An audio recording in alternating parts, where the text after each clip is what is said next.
इस मूवी का main character एक औरत मेलिना है जो कि बहुत ही ज्यादा खूबसूरत दिखाई गई है। मेलिना एक छोटे से टाउन में रहती थी और वो उस टाउन की सबसे खूबसूरत औरत थी। टाउन के सब लोग उसे चाहते थे और टाउन की औरतें उससे जेलस थी और उस जैसा बनना चाहती थी। टाउन का हर मर्द चाहता था कि वो उसकी हो जाए। उसी टाउन में एक लड़का रोनाटो भी रहता था जो कि मेलिना से एज में काफी छोटा था। एक दिन रोनाटो नई साइकिल लेता है और अपने दोस्तों को दिखाने जाता है तो उसके दोस्त कहते हैं कि सुना है यहाँ से मेलिना गुजरने वाली है और वो सब उसको देखना चाहते थे। इसीलिए वो सब एक जगह पर इकट्ठे हो जाते हैं और मेलिना जब गुजरती है तो वो उसे देखने लगते हैं। रेनाटो जब उसे देखता है तो उसे ही देखता रह जाता है और अपनी नजरें उस पर से नहीं हटा पाता। फिर जब वो गुजर जाती है तो एक कॉर्नर में आके उसे फिर से देखने लगता है, यहाँ तक कि वो शहर के अंदर पहुँच जाती है और वो फिर भी उसका पीछा नहीं छोड़ता। मेलिना के फादर एक टीचर थे और उन्हें कानों से सुनाई नहीं देता था, यानी वो डेफ थे और ये सब बच्चे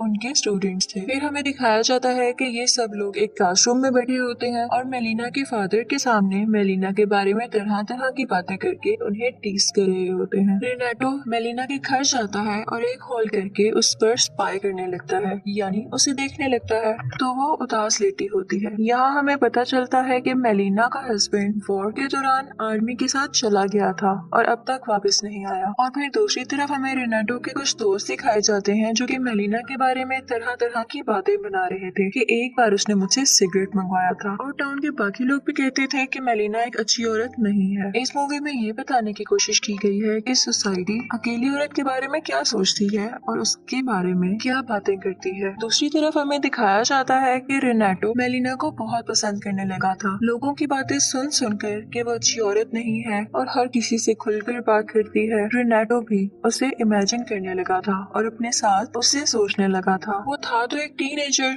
लेकिन रहना बड़ों की तरह चाहता था और इसीलिए उसने अपने फादर की पैंट कटवाकर खुद पहन ली क्योंकि अब वो शॉर्ट्स में शर्माया करता था। इस बात को लेकर उसके फादर उस पर बहुत गुस्सा हुए और कई बार उसे मार भी पड़ी, लेकिन रोनाटो फिर भी बाज न आया और उसने दिन रात बड़े लड़कों की तरह मेलिना का पीछा करना शुरू कर दिया। वो एक होल से उसके घर में देखा करता था और मेलिना को इस बात का बिल्कुल पता नहीं था कि कोई उस पर नजर रखे हुए है। फिर अचानक एक दिन मेलिना को खबर मिलती है कि उसका शौहर वॉर में मारा गया है, जिसको सुनकर वो बहुत परेशान हो जाती है और लेटकर रोने लगती है। और यहाँ पर हमें पता चलता है कि उसे अपने शौहर से वाकई बहुत मोहब्बत थी और अब जब उसे पता चला कि उसका शौहर इस दुनिया में नहीं रहा तो उसका इंतजार टूट चुका था और वो खुद भी। ये सोचते हुए कि अब मैं इस घर में रहकर क्या करूंगी, वो अपने फादर के घर शिफ्ट हो जाती है। एक दिन रोनाटो एक जगह पर काम कर रहा होता है कि वो सुनता है कि कुछ लोग मेलिना के बारे में बहुत बैड वर्ड्स यानी गलत लफ्ज इस्तेमाल कर रहे हैं। वो सोचता है कि मेलिना की सच्चाई तो सिर्फ मैं जानता हूँ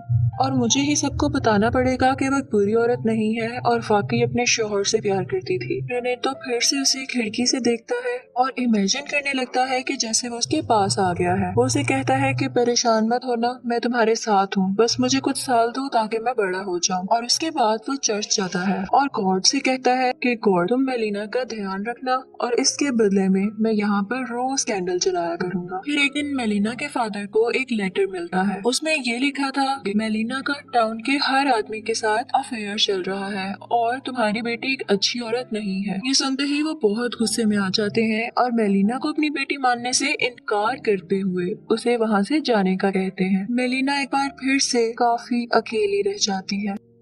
रेनाटो को जब इस बात का पता चलता है कि मेलिना फिर से अकेली रहने लगी है तो वो फिर से रोज आकर उसे देखने लगता है। और एक रात जब वो मेलिना के घर जाता है तो होल से देखता है कि उसके घर में एक पुलिस ऑफिसर है और कुछ ऐसा लग रहा था जैसे उन दोनों का वाकई में कोई अफेयर चल रहा है। रेनाटो को ये देखकर बहुत बुरा लगता है कि मैंने तो इसे अच्छी औरत समझा था और मैं तो दूसरों को भी बताने वाला था कि ये अच्छी औरत है। उसे अपनी आंखों पर यकीन नहीं हो रहा था। फिर वो पुलिस ऑफिसर उसके घर से बाहर आता है और रेनाटो एक कॉर्नर में छुप जाता है। पुलिस ऑफिसर जब बाहर आता है तो उसे एक डॉक्टर मिलता है और वो कहता है कि मेलिना तो मेरी फियांसी है, तो तुम अंदर क्या कर रहे थे। इस बात को लेकर वो दोनों बहुत लड़ते हैं और पुलिस भी फौरन वहाँ पर आ जाती है। अब इसके बाद टाउन में ये बात पूरी तरह फैलने लगी थी कि मेलिना का एक शादीशुदा आदमी के साथ अफेयर है और इसके लिए उसे जेल भी हो सकती है। मेलिना काफी परेशान हो जाती है और फिर वो एक लॉयर के पास जाती है कि मेरी मदद की जाए। मेलिना का लॉयर केस जीत जाता है और ये पता चल जाता है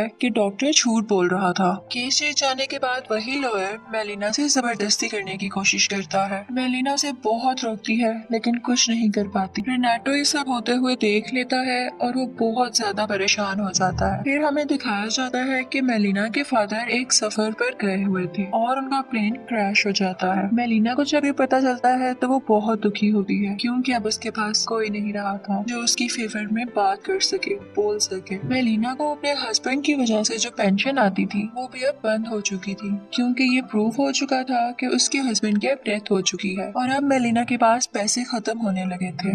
वो बहुत सोचती है लेकिन उसे कुछ समझ नहीं आता कि मैं क्या करूं। लेकिन कुछ देर बाद ही वो सीजर उठाती है और अपने बाल काटने लगती है और कहती है कि जब दुनिया मुझे वाकई बुरी औरत कहती है तो मैं क्यों ना बुरी औरत ही बन जाऊं। रेनाटो जब ये सब कुछ देखता है तो उसे बहुत बुरा लगता है और वो परेशान रहने लगता है। उसने खाना पीना भी छोड़ दिया था और जब उसके फादर को ये पता चलता है तो वो वही करते हैं जो वो चाहता था। फिर हम देखते हैं कि जैसे कि मेलिना अब एक बुरी औरत में बदल चुकी थी तो टाउन के सब आदमी उसके पास जाया करते थे और इसकी वजह से उन आदमियों की बीवियों को बहुत बुरा लगा। वो बहुत गुस्सा थी और फिर मेलिना के पास आती हैं और उसे बहुत मारकर टाउन से बाहर निकाल देती हैं। फिर हमें दिखाया जाता है कि मेलिना का शौहर वापस आ गया था। इनफैक्ट वो मरा ही नहीं था और किसी ने इसके बारे में गलत खबर फैला दी थी। वो अपने घर जाता है लेकिन देखता है कि मेलिना तो कहीं पर भी नहीं है और भी ढूंढने पर उसे मेलिना कहीं नजर नहीं आती और उनके घर में भी कोई और लोग रह रहे थे। वो सबसे पूछता है तो सब उसे बताते हैं तुम्हारी बीवी तो एक बुरी औरत बन चुकी है और अब वो यहाँ नहीं रहती। जब वो इस बात का पता करने अपने दोस्तों के पास जाता है तो उसके दोस्त भी उसका साथ नहीं देते और उसकी काफी इंसल्ट करते हैं कि कैसे मर्द हो तुम, और उसे थप्पड़ मारकर गिरा देते हैं। रेनाटो को ये सब देखकर बहुत बुरा लगता है और वो सोचता है कि अब वक्त आ गया है कि मैं इन सबको बताऊं कि मेलिना कैसी औरत है और वो बुरी औरत क्यों बनी।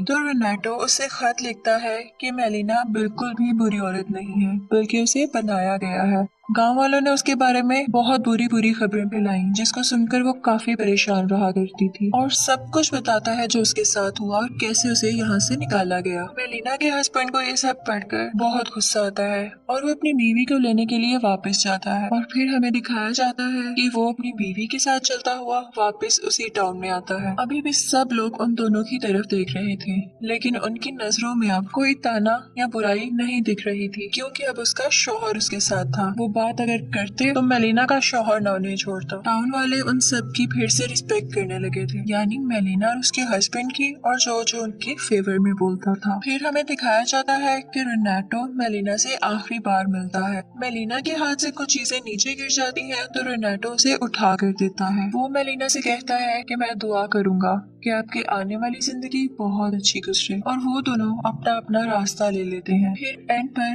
रेनाटो हमें खुद से बात करता हुआ दिखाया जाता है। वो कहता है कि वक्त गुजर गया और मेरा बहुत सी औरतों पर दिल लाया, मैंने उन्हें पसंद किया। वो मुझसे पूछती थी कि क्या मैं उन्हें याद रखूंगा तो मैंने हाँ कह दिया, लेकिन वो एक थी जिसे मैं आज तक नहीं भूला, न भूल सकूंगा, और वो थी मेलिना। और इसी के साथ मूवी एंड हो जाती है। इनफैक्ट इस मूवी में हमें सोसाइटी के बारे में बताया गया है कि अगर किसी जगह पर एक अकेली औरत रहती है तो सोसाइटी उसके बारे में तरह तरह की बातें बनाती है। वो ये नहीं सोचती कि उसके दिल पर क्या गुजरेगी और उसकी जिंदगी में क्या चल रहा है। किसी को इतनी बातें मत करो कि वो बुरा बनने पर मजबूर हो जाए। Thank you for watching.